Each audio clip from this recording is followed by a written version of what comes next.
Comment comprendre le point diviseur de courant? D'accord. Le point diviseur de courant, c'est tout simplement une méthode qui nous permet de déterminer le courant aux bornes d'une branche d'un circuit monté en parallèle. Donc, le point diviseur de courant ne s'applique que sur des circuits dont les dipôles sont montés en parallèle. Bienvenue sur Sciencesoft Académique. Si vous êtes arrivé jusqu'ici, alors il est temps pour vous de prendre un bloc-notes et de rester concentré jusqu'à la fin de la vidéo. Surtout, n'hésitez pas de liker, de vous abonner et de laisser des commentaires car vos commentaires pourront faire l'objet d'une nouvelle vidéo. Merci et à tout de suite.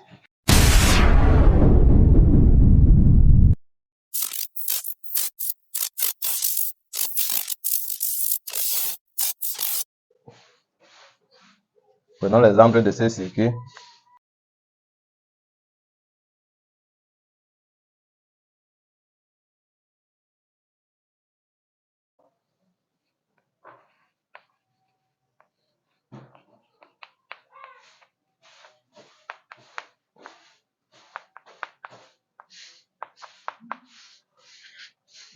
Voilà, comme je disais, le point diviseur de courant nous permet de déterminer le courant aux bornes d'une branche dans un circuit dont les dipôles sont montés en parallèle. D'accord? Ça veut dire que dans un circuit pareil, nous allons appliquer le point diviseur de courant pour déterminer soit I1 ou I2, ainsi de suite. D'accord? Faisons la démonstration avec ce circuit comportant deux résistors, ou alors deux dipôles montés en parallèle, R1 et R2. Donc, nous savons que lorsque les dipôles sont montés en parallèle, alors la tension aux bornes de chaque branche, les tensions aux bornes des branches sont identiques. D'accord? Ça veut dire que UR2 est identique à UR1. Également identique à E, tout simplement. Donc, nous pouvons écrire quoi? E égale à UR1 égale à UR2. Tout simplement. Sachant que quoi?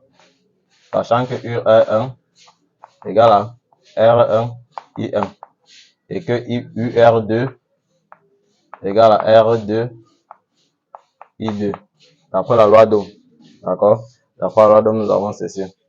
Maintenant, nous savons aussi que E égale au courant total qui est I multiplié par la résistance équivalente du circuit.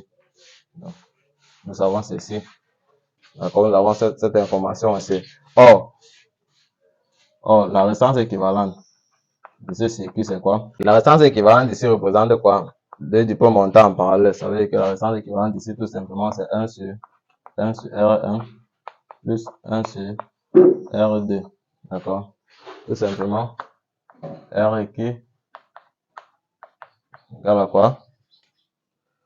R1 fois R2 sur R1 plus R2. D'accord, vous ferez le calcul. Je pense que vous allez trouver la même chose.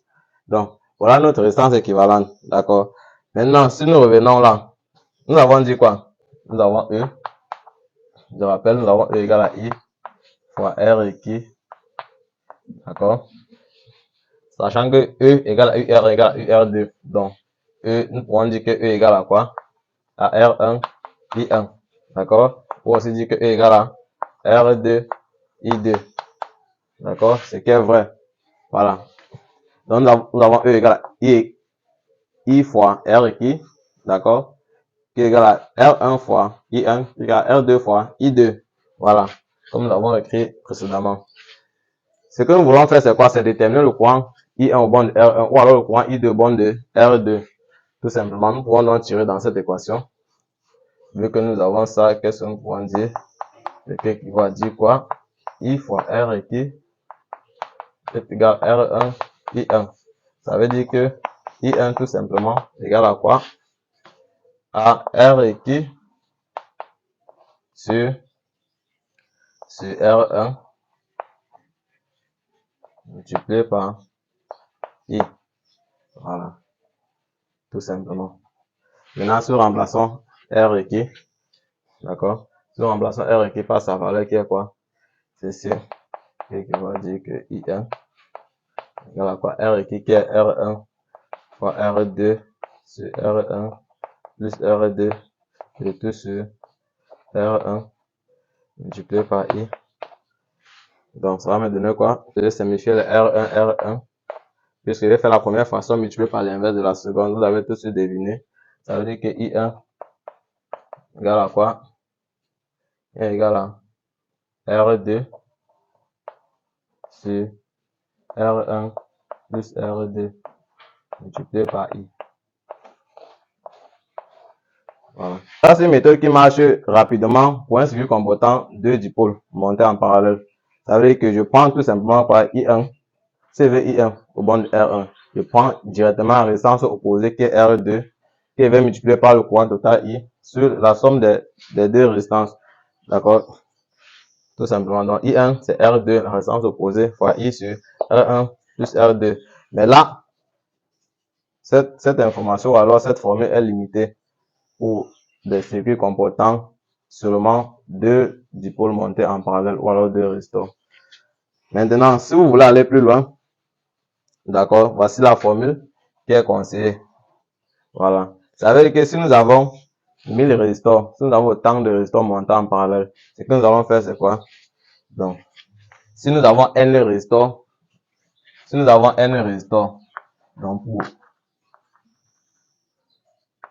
pour n résistors,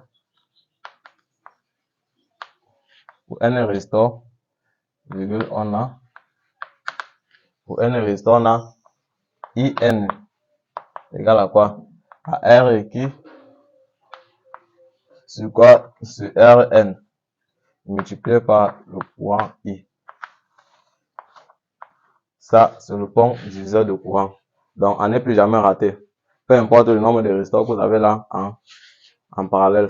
Si vous voulez le courant dans une branche particulière, alors vous appliquez tout simplement cette formule. Ceci dit quoi?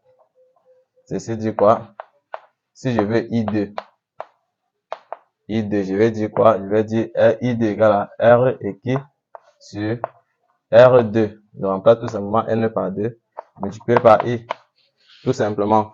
Donc, si vous voulez maintenant, on remplace R qui par sa valeur et nous vérifions notre théorie qui dit que nous devons prendre la résistance opposée sur la somme de deux résistances et tout. Donc, nous pouvons vérifier cette théorie. Ça veut dire que si on remplace R qui par sa valeur comme nous l'avons déterminé précédemment, ça veut dire que j'aurai R1, R2 sur R1 plus R2 sur R2 multiplié par I.